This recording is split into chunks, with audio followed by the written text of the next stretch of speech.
pada saat itu apa? Kita menyerang dahulu mereka. Apakah arek-arek Surabaya ini salah? Tidak, negara-negara kita. Mereka dijajah mulai tahun 45. Sekarang ingin balik nyerang duluan, ya tidak masalah. Tapi pada dasarnya Pak, alasan ini bukan hanya itu alasannya. Ada alasan-alasan yang sangat harus diserang. Kalau enggak, kita enggak bisa. Alasannya apa? Yang pertama Pak. Yang pertama bahwasannya masjid kita, Masjid Al-Aqsa, di sana itu dinistakan. Kalau sekarang masjid kita ini bisa dipakai sholat, pada tanggal sebelum 10 November itu sudah dinistakan. Mereka membuat ritual-ritual khusus di mana dilakukan ritual itu di Masjidil Aqsa. Yang mana ending daripada ritual ini mereka akan menyembelih apa? Baqaratul Ahmar, yaitu sapi merah. Sapi merah ini mau disembelih puncaknya tanggal berapa? 8 Oktober. Sehingga kalau disembelih pada saat itu, maka seluruh Yahudi berkeyakinan wajib hukumnya pulang ke tanah yang dijanjikan oleh Tuhan, versi mereka. Maka pada saat itu bagaimana caranya? Ya harus digagalkan. Kalau enggak, semangat orang Yahudi akan kumpul, seluruh dunia kumpul di situ. Itu alasan yang pertama. Yang kedua ini penting Pak. Para kiadah, para ustadz-ustadz mereka itu dirilis menjadi DPO, dalam target tersebut dalam waktu dekat harus dimusnahkan. Saya tanya, jenengan seandainya memiliki guru, memiliki ulama, memiliki kiai, taruh di Bulu daerah sini ada patokannya Pondok PIK Kiai Basori, seandainya masih ada begitu. Kiai Basori dikatakan sama orang di sini, besok Kiai Basori ingin dibunuh. Jenengan kira-kira ridho apa tidak? Tidak. Begitu juga warga Palestina nggak ridho. Itu alasan yang kedua. Tetapi yang kedua ini nggak usah diambil hati. Nggak apa-apa. Kiadah kita itu apa? Kalau mati itu kebanggaan. Karena apa? Mereka mati syahid. Tujuan mereka hidup yaitu mati syahid. Tapi ada alasan yang ketiga Pak. Alasan yang ketiga ini ada isu normalisasi Pak.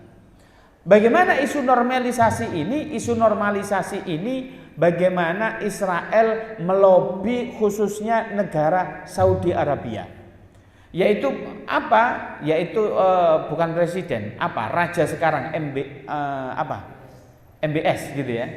Ini bagaimana dilobi? Dilobi agar supaya ada isu normalisasi. Isu normalisasi ini bagaimana? Warga Palestina ini kan perang, gak menang-menang. Mulai tahun 45 sampai sekarang ya sudah ngalah saja, dipindah di daerah Tursina. Tursina itu berdekatan dengan Palestina. Maka di situ dibangunkan rumah yang mewah, rumah yang layak huni. Di situ kalau butuh bandara dibikinkan. Bahkan negara-negara Teluk ini sepakat ingin membantunya. Kira-kira ide semacam ini bagus atau tidak? Jare wong kondang legi, lho sawah sampean tak tuku, tapi sampean tak gaekno mall MOG sing di Malang tak kasih. Kira-kira tergiur atau tidak? Wong kondang legi gak tergiur. Mosok Pak, dikei di MOG lebih keren. Apa mereka jawabannya? Demi Allah, kami tidak mau walaupun mundur selangkah. Seandainya kita ingin hidup lebih mulia, lebih bagus, lebih mewah, dari dulu orang Israel itu menawar tanah kami tidak dibeli. Seandainya tanah kami dibeli 100 juta, mereka mau bayar Pak per meternya 100 juta. Tapi kita tidak mau. Kita bisa hidup di Dubai lebih mewah, kita bisa hidup di negara Mesir lebih mewah, tapi kita tidak mau. Kenapa? Kalau kami serahkan tanah kami sama dengan kita menyerahkan yaitu masjidnya Allah, yaitu Masjid Al-Aqsa. Kami tidak rela, kami tidak ridho untuk menyerahkan Masjid Al-Aqsa itu ke tangan mereka. Seandainya kami ridho untuk menyerahkan Masjid Al-Aqsa, di tahun ini mereka menguasai Masjid Al-Aqsa, tidak menutup kemungkinan di tahun-tahun berikutnya mereka menguasai Masjidil Haram. Kira-kira kita ridho nggak masjid kita itu dikuasai oleh mereka? Tidak. Maknanya mereka itu menggempur itu demi apa? Demi masjid kita, yaitu Masjidil Aqsa. Pada saat kemarin Pak, ada pada saat dibom pertama kali, apa yang terjadi? Dibom tanggal 7, betul tanggal 7 itu kita mampu menguasai suatu daerah. Kalau di daerah sini sedaerah Jawa Timur, walaupun luasnya nggak se-Jawa Timur, tapi provinsi, namanya Ghilaf Gaza. Daerah di tepian Gaza, sampingnya Gaza. Mereka menguasai dalam tempo 3 jam sudah dikuasai. Koremnya, dandennya, semua sudah ditangkap oleh pasukan Hamas pada saat itu. Dikuasai Pak. Kita luar biasa Pak. Tel Aviv belum mendapatkan kabar, tapi di daerah Gaza sudah kita kuasai. Sehingga besoknya marah betul dibombardir. Lalu apa yang terjadi Pak? Dibombardir. Antum tahu Gaza itu kurang lebih panjangnya itu 24 kilo.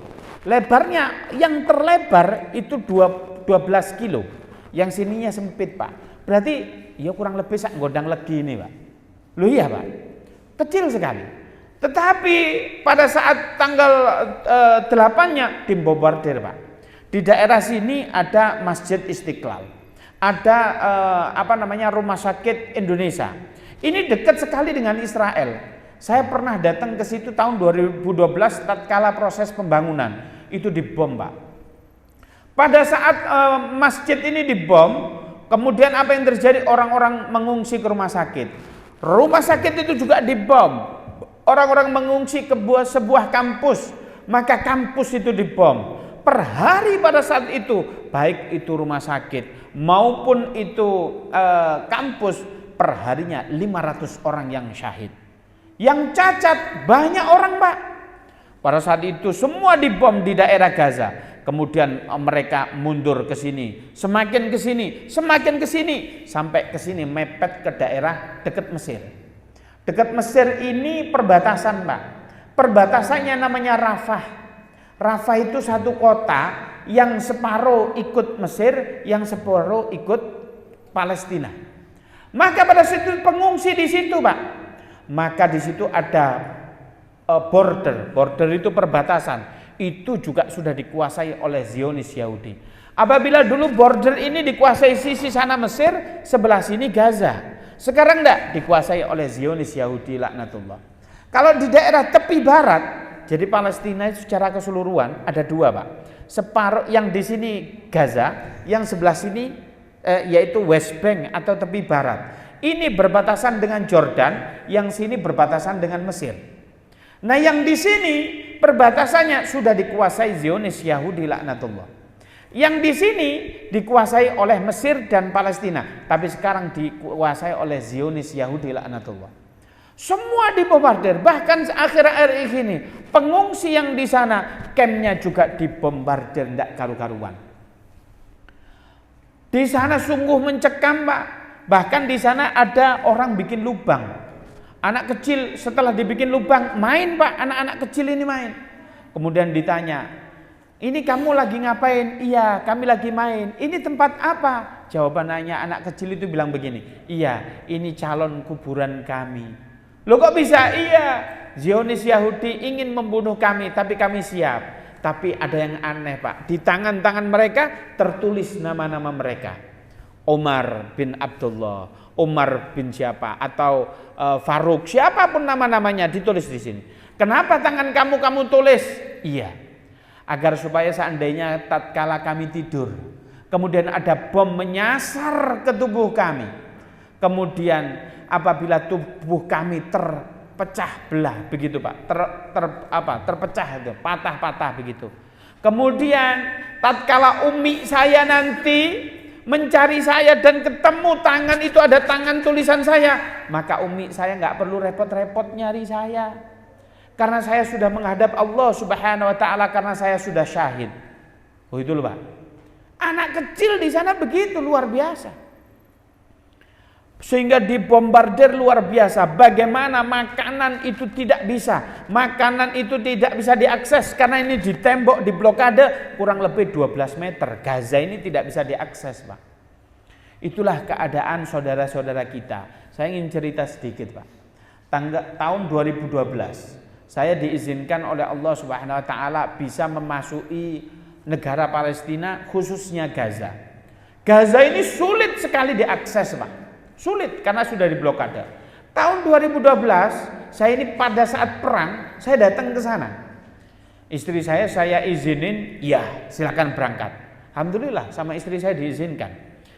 Ya mbah modus saya apa cek gak balik bojone apa gitu ya. Ternyata diizinkan oleh istri saya di sana nggak bisa masuk. Karena apa? Masih perang. Wah, saya di perbatasan. Nah ternyata HP saya ini nggak bisa diakses, Pak. Nggak bisa ditelepon, nggak bisa nelpon.